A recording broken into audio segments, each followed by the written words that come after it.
The indictment can only hurt Trump. Even his loyal supporters will understand that his mishandling of documents endangered U.S. security.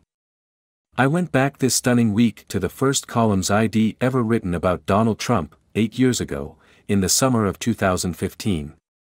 It was for me a powerful experience. Columnists think aloud pretty much in real time, trying to apprehend and express what is true and important. They'll speak of some of what I read and then go to the criminal indictments. In early July, just after his announcement, I saw him this way. Donald Trump is an unstable element inserted into an unsettled environment. Sooner or later there will be a boom. He has poor impulse control and is never above the fray. He likes to start fights. That's a weakness. Eventually he'll lose one. But Donald Trump has a real following, and people make a mistake in assuming his appeal is limited to Republicans. His persona and particular brand of populism have hit a nerve among some independents and moderate Democrats too, and I say this because 2 independent voters and 1 Democrat, they are all working class or think of themselves that way, volunteered to me this week how much they like him, and why. This is purely anecdotal, but here's what they said. They think he's real, that he's under nobody's thumb, that maybe he's a big mouth but he's a truth teller. He's afraid of no one, he's not politically correct. He's rich and can't be bought by some billionaire, because he is the billionaire. He's talking about what people are thinking and don't feel free to say. He is a fighter. People want a fighter. But Mr. Trump is not a serious man. Blowhards don't wear well. I didn't see him lasting. 3 weeks later I talked with a Trump supporter in Northwest Georgia, an old acquaintance who told me how she saw it. Why Trump? He's very wealthy and can turn around the economy. He'll get things moving. The Donald will kick a. She knows other supporters locally and among friends of her son, an Iraq vet. He's igniting their passion. He's telling them I will make this country great again, and they believe him. Does it bother her that Mr. Trump has never held elective office? She paused half a second. It bothers me a little bit. But get it done is more important.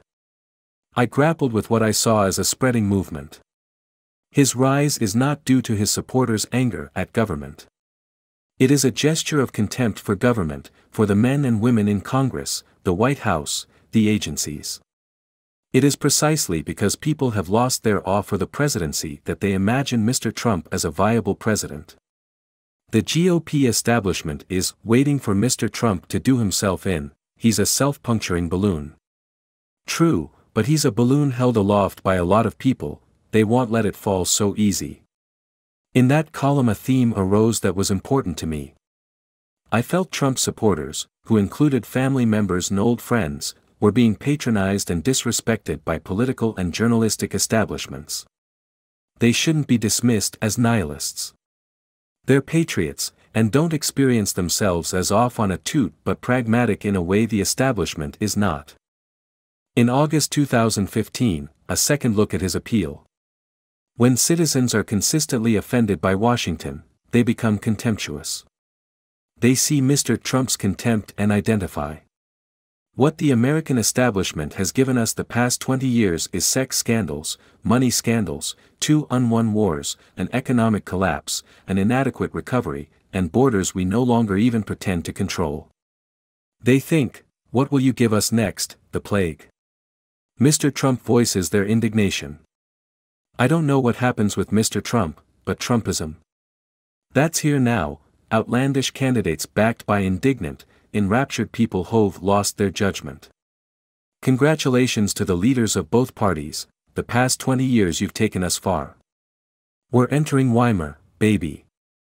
The swamp figure is up from the depths. I have been startled at how much I said then that I'd say now.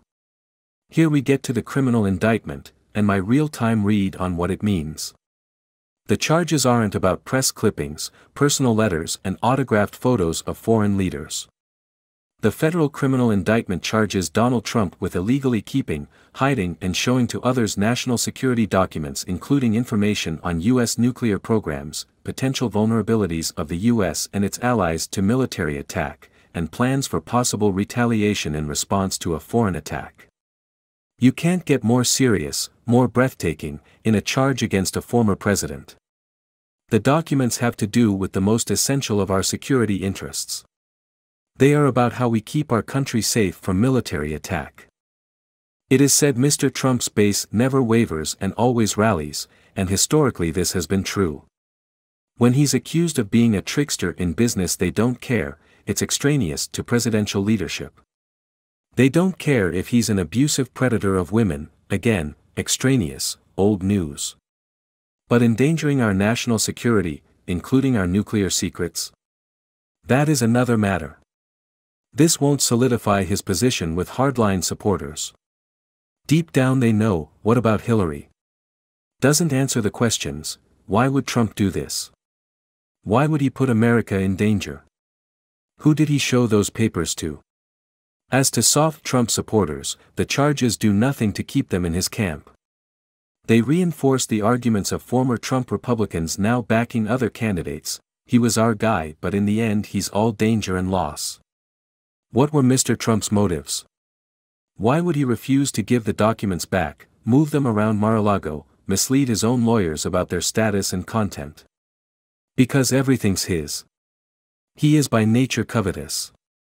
My papers he called them. Because of vanity, look at this handwritten letter. Kim Jong-un loves Trump. See who I was. Look at this invasion plan. Because he wished to have, at hand, cherry-picked documentation he could deploy to undercut assertions by those who worked with him that he ordered them to do wild and reckless things. My fear is that Mar-a-Lago is a nest of spies. Membership in the private club isn't fully or deeply vetted, anyone can join who has the money. Mr. Trump reportedly charges a $200,000 initiation fee. A spy, not a good one, just your basic idiot spy, would know of the documents scattered throughout the property, and of many other things. All our international friends and foes would know. Strange things happen in Mar-a-Lago. In 2019 a Chinese woman carrying 4 cell phones, a hard drive and a thumb drive infected with malware breezed past security and entered without authorization. She was arrested and jailed for 8 months. Another Chinese woman was arrested soon after. A jury acquitted her of trespassing but convicted her of resisting arrest.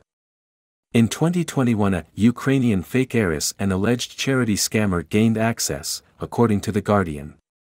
Who else has? Mar-a-Lago isn't secure. Those documents didn't belong there. It is a danger to our country that they were.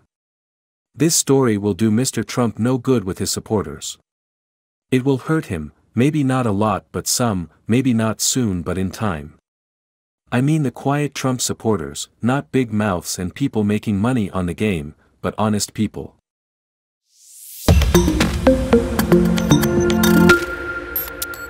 The indictment can only hurt Trump. Even his loyal supporters will understand that his mishandling of documents endangered U.S. security. I went back this stunning week to the first columns I'd ever written about Donald Trump, 8 years ago, in the summer of 2015. It was for me a powerful experience. Columnists think aloud pretty much in real time, trying to apprehend and express what is true and important.